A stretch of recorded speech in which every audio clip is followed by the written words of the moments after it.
今からですね、またこの3人で3人って誰だよ。ショピネスとね、セイチンとね、お前それマジで言ってんのか。ね、3人でね、全日本ゲップ選手権というのをやりたいと思います。早い、ちょっと早いよ。じゃあちょっとこのサイダーを飲んで、1人ずつ飲んで、誰のゲップが面白かったか皆さんにちょっとやって。もういいよ。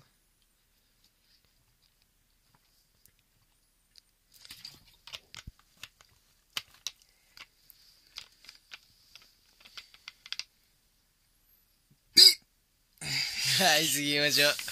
ショピネス。ちょっとダメだったな。今ちょっとね、あんまネタが思いつかなかった。まさか目閉じないでゲップするのか。まさか飲むね。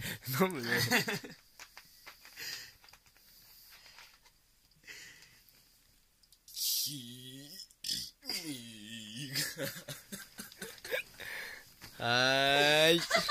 なんでパンツやめろ。来るか、最後の4番バッター。3番だわ。1人飛ばしたわ。4番だべや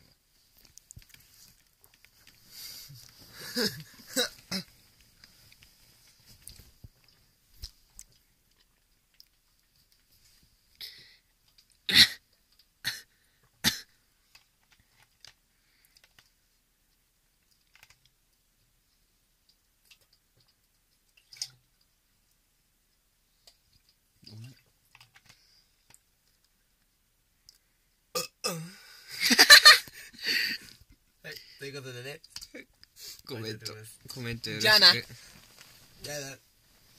じゃあな。